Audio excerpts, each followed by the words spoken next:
Bom dia, você que está nos acompanhando nas nossas reflexões com o livro de Eclesiastes. Receba o nosso cordial abraço, nossa gratidão pela caminhada, pela companhia, pela parceria. Hoje nós estamos com o capítulo 3 e o tema é o tempo, as estações, os dias, as horas, tudo que está relacionado à nossa existência.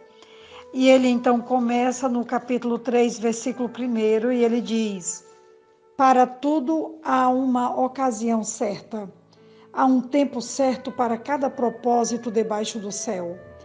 Tempo de nascer, tempo de morrer, tempo de plantar e tempo de arrancar o que se plantou, tempo de matar, tempo de curar, tempo de derrubar e tempo de construir, tempo de chorar e tempo de rir, tempo de plantear e tempo de dançar, tempo de espalhar pedras e tempo de ajuntá-las, tempo de abraçar e tempo de se conter, tempo de procurar e tempo de desistir, tempo de guardar e tempo de jogar fora, tempo de rasgar e tempo de costurar, tempo de calar e tempo de falar, tempo de amar e tempo de odiar, tempo de lutar e tempo de viver em paz.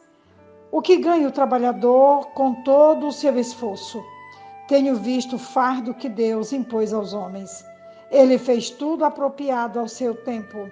Também pôs no coração do homem o anseio pela eternidade. Mesmo assim, ele não consegue compreender inteiramente o que Deus fez. Aqui estamos indo até o versículo 11 do capítulo 3 de Eclesiastes. Um poema sobre o tempo e sobre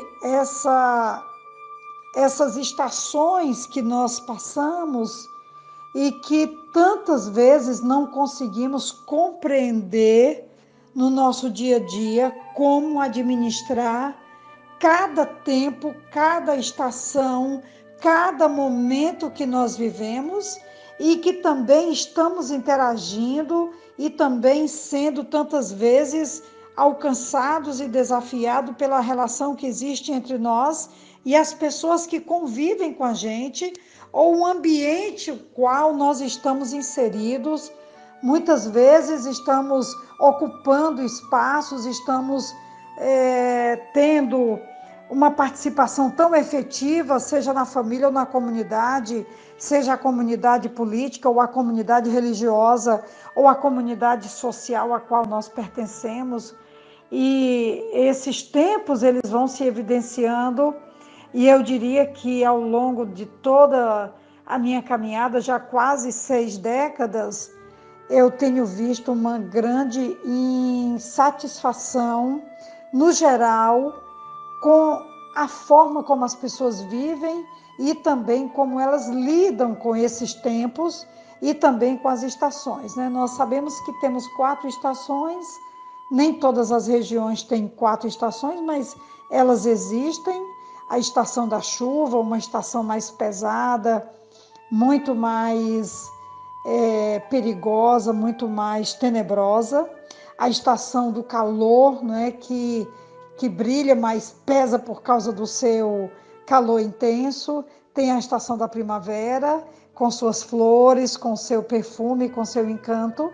E também a estação do outono, com toda a sua mudança e suas variações. E assim, nós sabemos que são definições de tempo que nós temos na nossa literatura, no nosso dia a dia.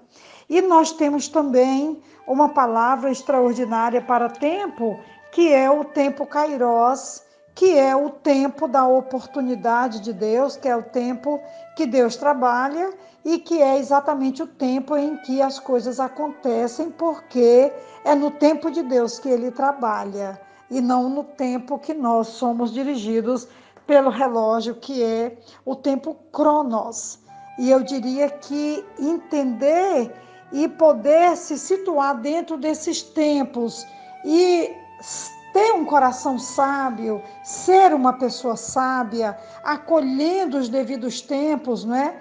E também aproveitando esses tempos para crescer, para amar, para se para se firmar, para marcar a existência, é que seria então o nosso grande desafio. E eu gostei particularmente de uma palavra que diz aqui a Bíblia de Estudo Conselheira. Ele faz uma observação que eu não posso deixar de registrar aqui. Ele diz assim: se os 2 primeiros capítulos de Eclesiastes, o capítulo 1 e o 2, nos impressionaram pelos desafios, os próximos 2 farão lembrar a resposta de Deus a Jeremias. Quando Deus respondeu para ele: se você se cansa correndo com homens que vão a pé, como poderá competir com os que vão a cavalo? Jeremias 12:5. O autor começa pelo tema de nosso curto, porém intenso tempo de vida, e assim retoma todas as investigações feitas e as aprofunda ainda mais. Nós deixamos aqui essa sugestão de leitura e de reflexão de Jeremias 12:5, porque fala sobre o tempo. Quero ainda ressaltar o versículo 11: ele fez tudo apropriado ao seu tempo, também pôs no coração do homem o anseio pela eternidade. Por mais que nós ignoremos alguns aspectos, o homem nasceu para ser eterno. Nós somos eternos e nós continuaremos eternos, porque o Espírito de Deus, que é eterno, está em mim, está em ti, está em nós. E isso é um privilégio, um presente, uma glória para nós. A imortalidade. Que Deus então nos ajude. E eu quero concluir o áudio dessa manhã com a palavra de Efésios 5:16. Eu fiz questão de pegar aqui uma versão bem antiga, quando ele diz assim, que eu gosto muito dessa versão mais antiga para alguns textos, quando ele diz assim: remindo o tempo, porque os dias são maus. Uma recomendação de Paulo à igreja em Éfeso, que nós precisamos aprender. Isso é um esforço, é uma peleja, a remir o tempo, e no grego isso significa aproveitar as oportunidades.